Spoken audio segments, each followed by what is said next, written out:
अगर हमें किसी भी इलेक्ट्रिकल सर्किट को सोल्व करना है तो उसके लिए जो सबसे फंडामेंटल लॉ होता है वो होता है ओम्स लॉ।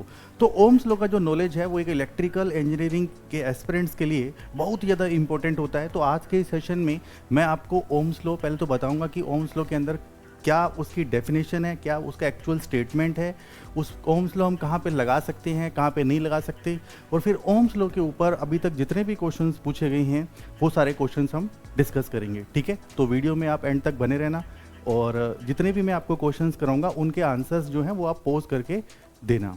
ठीक है, तो चलिए स्टार्ट करते हैं। तो ओम्स लॉ में अगर हम देखें तो ओम्स लॉ क्या है, ये रिलेशन है बेसिकली, हमें वोल्टेज और करंट के बीच में क्या बताता है, रिलेशन।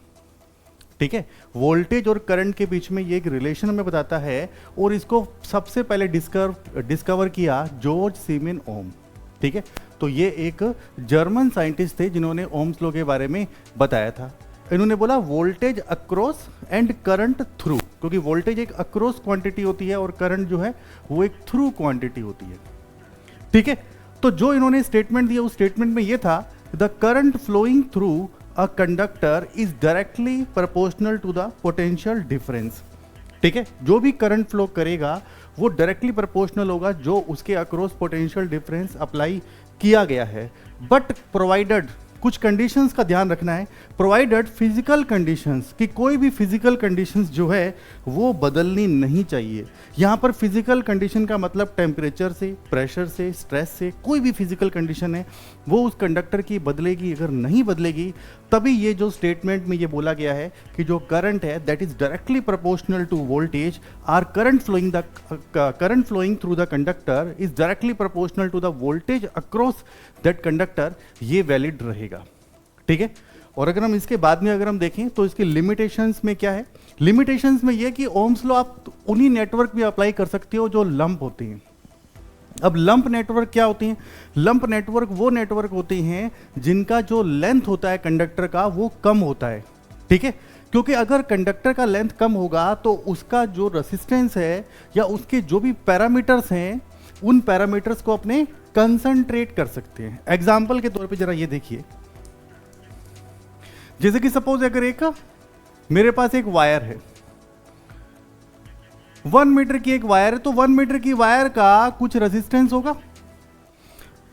इस रेजिस्टेंस को अगर मैं क्या कर दूं, इस रेजिस्टेंस की सारी वैल्यू को मैं एक जगह पे कंसंट्रेट कर दूं, एक जगह पे कंसंट्रेट करके तो मैं यहां पर ओम्स लॉ लगा सकता हूं। अब यहां पे प्रॉब्लम ये आती है कि अगर हमारे कंडक्टर की लेंथ बहुत ज्यादा है, ठीक है, हमारे कंडक्टर की लेंथ अगर बहुत ज़्यादा है, एग्जाम्पल के तौर पे जैसे कि जो हमारे पावर सिस्टम नेटवर्क होते हैं, पावर सिस्टम ट्रांसमिशन लाइंस होती हैं, तो वो उसमें क्या होता है, ट्रांसमिशन लाइन की जो लेंथ होती है वो 100 किलोमीटर, 200 किलोमीटर, 300 किलोमीटर, 500 किलोमीटर तक उनकी लेंथ होती है। तो वहाँ पर लंप करना या उस कंडक्टर के रेजिस्टेंस को एक पॉइंट पर डिनोट करना सही नहीं है, क्योंकि अगर लेंथ बहुत ज़्यादा होती है ना तो रेजिस्टेंस की वैल्यू हर पॉइंट पे बदलती रहती है। तो वहाँ पर हम ऐसे नहीं कर सकते कि भाई 100 किलोमीटर की या 500 किलोमीटर की ट्रांसमिशन लाइन का रेजिस्टेंस जो है वो आप एक पॉइंट पर आप स्पेसिफाई कर पाओ, वो पॉसिबल नहीं है। तो ऐसे केस में वहाँ पर ओम्स लॉ नहीं लगाया जा सकता। ठीक है, तो लंप का मतलब होता है कंसंट्रेटेड। तो यहाँ पर यही बोला गया है लिमिटेशंस के अंदर कि Ohm's law is not applicable. Ohm's law हम अप्लाई कर ही नहीं सकते अगर नेटवर्क कैसा है, डिस्ट्रीब्यूटेड नेटवर्क है। अब डिस्ट्रीब्यूटेड नेटवर्क कौन से होते हैं, ट्रांसमिशन लाइन जो है, पावर सिस्टम नेटवर्क्स होते हैं वो डिस्ट्रीब्यूटेड नेटवर्क होते हैं। और डिस्ट्रीब्यूटेड नेटवर्क के अंदर जो रेजिस्टेंस की प्रॉपर्टी होती है वो पूरी तरीके से डिस्ट्रीब्यूटेड होती है थ्रू आउट द लेंथ। ठीक है, इस वजह से वहां पर उसको एक पॉइंट पर बताना पॉसिबल नहीं है, पॉइंट पर स्पेसिफाई करना पॉसिबल नहीं है। लेकिन अगर कोई लेंथ कम है तो हम वहां पर लंपिंग कर सकते हैं। ठीक है, वहाँ पर हम कंसंट्रेट कर सकते हैं, तो वहाँ पर ओम्स लॉ भी लगाया जा सकता है। तो यहाँ पर 80 किलोमीटर से नीचे अगर देखी जाए तो हम वहाँ पे लंप कर सकते हैं। ठीक है। तो यहां पर ऐसा भी नहीं है कि मैंने 80 किलोमीटर बोल दिया, यहां पर लेंथ और फ्रीक्वेंसी दोनों का ही कॉम्बिनेशन होता है, जिससे हम ये बता पाते हैं कि कहां पर किस तरह की कितनी लेंथ पर हम लंप कर सकते हैं या किस पे नहीं कर सकते। वो सब पावर सिस्टम का पार्ट है। आपको सिर्फ एक ही चीज़ का पता होना चाहिए कि नेटवर्क अगर लंप्ड है, कंसंट्रेटेड है, लंप्ड नेटवर्क में ओम्स लॉ लगाया जा सकता है, डिस्ट्रीब्यूटेड में नहीं लगाया जा सकता। और साथ ही साथ यहाँ पर ऐसा कोई भी जो हमारे पास सर्किट है जिसके अंदर नॉन लीनियर एलिमेंट्स हैं। अब नॉन लीनियर एलिमेंट्स कौन से एलिमेंट्स होती हैं? देखो, according to the Ohm's law I is proportional to V या V is proportional to I। अब आप बोलोगे कि सर हम I is proportional to V लिखें या V is proportional to I लिखें, बात दोनों ही सही है। ठीक है, स्टेटमेंट में ये बोला गया है कि current flowing through the conductor that is directly proportional to voltage across. तो अगर क्वेश्चन आता है और क्वेश्चन में ओम्स लॉ, ये दोनों कभी भी नहीं होगा। अगर ये होता है तो ये क्लिक करना है या तो ये क्लिक करना है। तो ऐसा नहीं है कि ये गलत है या ये सही है या ये सही है या ये गलत है, ऐसा कुछ भी नहीं है। ठीक है, तो इस बात का ध्यान रखना है। बाकी जो हमारा आईवी कर्व होता है, उस आईवी कर्व के अंदर, सॉरी यहां पर आप ना वोल्टेज कर दो और यहां पे करंट कर दो। तो जो हमारा आईवी कर्व होता है, उस आईवी कर्व के अंदर ये क्या होता है, हमारा आउटपुट और ये हमारा इनपुट। तो हम इनपुट वोल्टेज देते हैं और वोल्टेज के बाद में जैसे हम बिना वोल्टेज के करंट कैसे आ सकता है? नहीं आ सकता ना। तो बस वही बात है कि जो यहां पर जब हम वोल्टेज दे रहे हैं तो जब करंट आता है, उसका जो कर्व है, अगर वो इस तरीके से कर्व है उसका हमारा, अगर उसका कर्व इस तरीके से है तो उसको बोलेंगे लीनियर, वहां पर ओम्स लॉ लगेगा। उन्हीं एलिमेंट्स को लीनियर एलिमेंट्स बोलते हैं। लेकिन अगर कोई एलिमेंट्स ऐसा है जो कि नॉन लीनियर कैरेक्टरिस्टिक्स है, जिसका जैसे कि देखो हम अगर डायोड की बात करें तो डायोड कैसा है, 0.7 वोल्ट तक तो उसका रेसिस्टेंस बहुत ज़्यादा होता है तो करंट फ्लो ही नहीं करता। बट 0.7 से ऊपर हम जैसे ही वोल्टेज देते हैं तो उसका रेसिस्टेंस कम हो जाता है और करंट फ्लो वो एज ए कंडक्टर बिहेव करता है। तो यहाँ तक तो वो एक इंसुलेटर की तरह बिहेव करता है, और यहाँ पर देखा जाए तो 0.7 के बाद में वो एक कंडक्टर की तरह बिहेव करता है ना।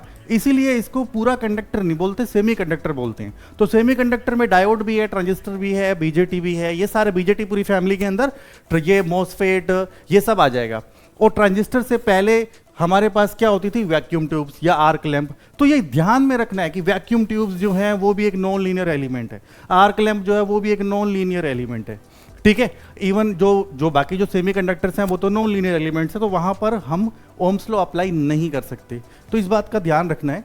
इसके बाद में नेक्स्ट इज द, जैसे कि मैंने आपको बताया, I is proportional to V है, ये इनपुट है, ये आउटपुट है। प्रोपोर्शनलिटी का साइन हटाओगे तो एक कांस्टेंट आएगा, दैट कांस्टेंट इज 1/R।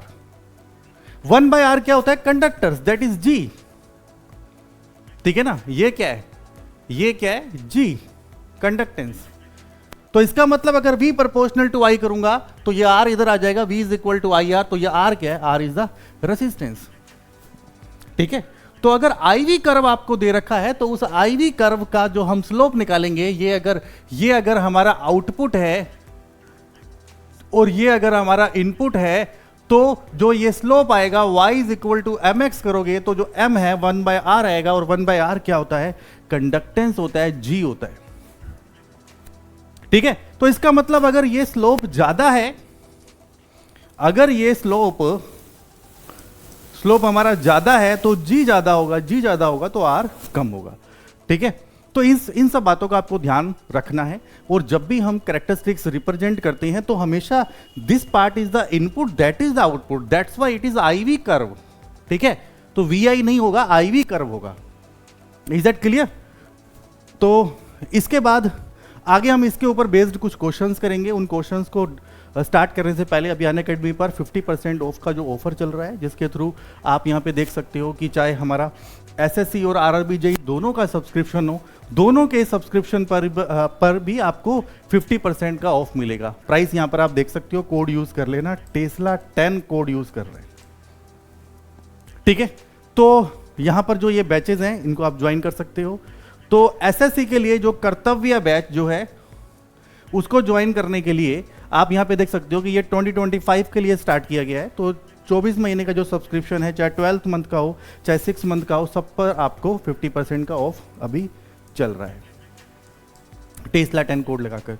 ठीक है, तो सेम आप आरआरबी जेई में भी जो वंदे बैच है उसके अंदर आप 50% का आपको डिस्काउंट मिल सकता है यहाँ पे। 12 आपको 1 ईयर के सब्सक्रिप्शन, 6 मंथ एंड 3 मंथ के सब्सक्रिप्शन पे, and you know the code Tesla 10। इसके बाद में अगर हम आगे बढ़ें तो नेक्स्ट आता है कि राजधानी बैच में भी जो सब्जेक्ट्स चल रहे हैं वो एक तो साइंस का चल रहा है, ठीक है, एएलपी जेई के लिए, फिर केमिस्ट्री का कोर्स चल रहा है, फिर सिंक्रोनस मशीन का भी कोर्स चल रहा है। तो 3 कोर्स तो चल रहे हैं आरआरबी जेई बैच के अंदर, राजधानी बैच के अंदर। और टॉपर्स बैच के अंदर रीजनिंग जो है वो स्टार्ट होगा 25 अक्टूबर से। ठीक है, 25 अक्टूबर से ऑलरेडी स्टार्ट हो चुका है। ठीक है, तो इसका जो टाइमिंग है वो मॉर्निंग का है। इसके बाद में नेक्स्ट अगर हम आगे बढ़े तो अनअकैडमी प्लस के फीचर्स आप सभी को पता ही हैं। और अब बढ़ते हैं कुछ क्वेश्चंस की तरफ। तो क्वेश्चन में देखो सबसे पहला क्वेश्चन क्या है कि according to the Ohm's law V proportional to R, V proportional to 1 by R, V proportional to I, more than one of the above or none of above। तो आपको क्या करना है, मैं आपके यहाँ पर मैं आपको 7-8 क्वेश्चन करवाऊंगा, आपको सबके आंसर देनी है। पहले इस वीडियो को यहाँ पे पोस्ट कर देना और मुझे कमेंट सेक्शन में बताना है कि सर मैंने ना इसके इतने क्वेश्चन मैं करेक्ट कर पाया, ठीक है, या मैं इतने जो मेरे इसमें आपने जितने भी क्वेश्चन करवाए मेरे इतने आंसर उसमें से सही थे। तो मुझे कमेंट करके आप जरूर बताना। ठीक है, तो इसका आंसर क्या हो जाएगा, V प्रोपोर्शनल टू I। तो जैसे कि मैंने आपको बताया था कि करंट फ्लोइंग जो करंट का फ्लो करना वो एक इफेक्ट है। कोज क्या है, कोज वोल्टेज है। तो चाहे आप V प्रोपोर्शनल टू I लिखो चाहे I प्रोपोर्शनल टू V लिखो, दोनों ही ओम्स लॉ हैं। ठीक है, तो C इसका करेक्ट आंसर हो जाएगा। अगले क्वेश्चन में आपको IV कर्व दे रखा है, एक है P कर्व एक है Q कर्व, और आपको बताना है कि P कर्व वाली जो लाइन है उसका रेजिस्टेंस ज्यादा होगा या Q कर्व वाली लाइन है उसका रेजिस्टेंस ज्यादा होगा। तो यहां पर आपको क्या देखना है, पहले तो इसको पोज करके आप आंसर दे दो। ठीक है, अब जरा देखिए इसका जो स्लोप अगर मैं देखूं तो स्लोप क्या है, इसको थीटा पी मान लो। इसका जो स्लोप है वो कितना है, थीटा क्यू मान लो। ठीक है, आईवी कर्व के अंदर जो स्लोप है वो क्या रिप्रेजेंट करता है, वो जी रिप्रेजेंट करता है। ठीक है, तो अगर स्लोप ज्यादा होगा तो जी ज्यादा होगा। तो अगर हम देखें तो थीटा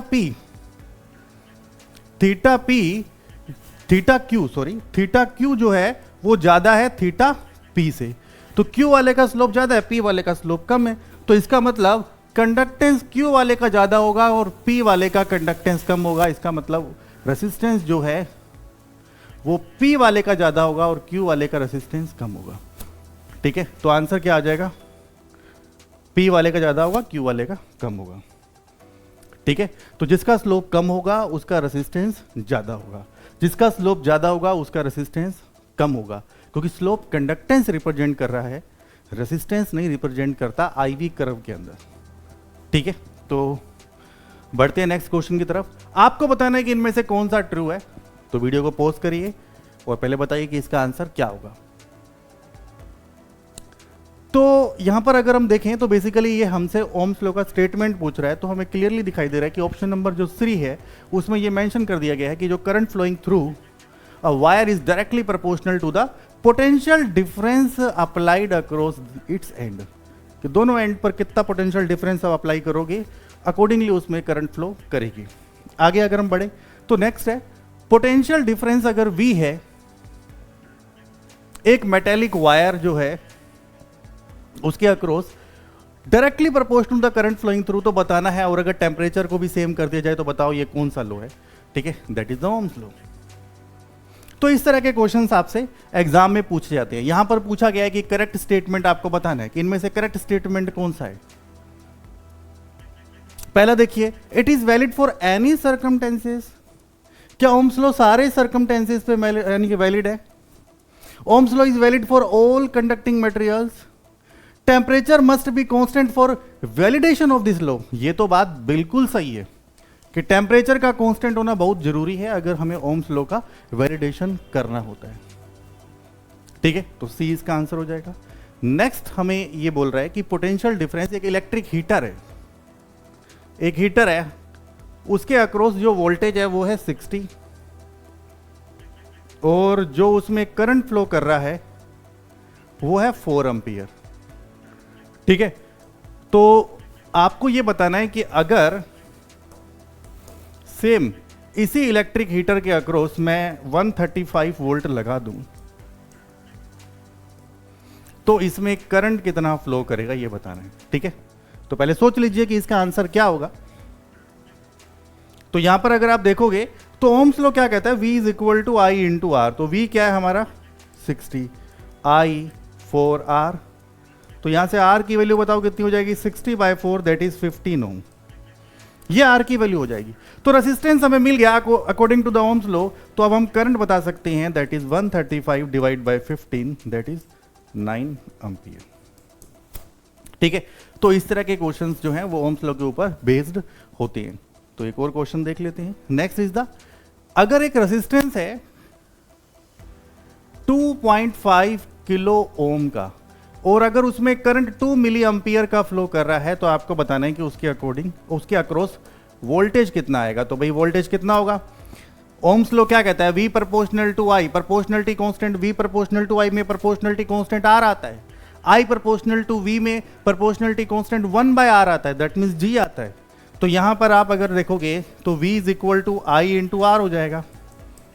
तो 2.5 या 2 मिली से 2.5 किलो, तो ये तो किलो से मिली कट जाएगा and that will be 5 volt, ठीक है। तो सिंपल क्वेश्चन है जो इसके ऊपर पूछे जाते हैं, ठीक है। ये तो सेम ही क्वेश्चन है।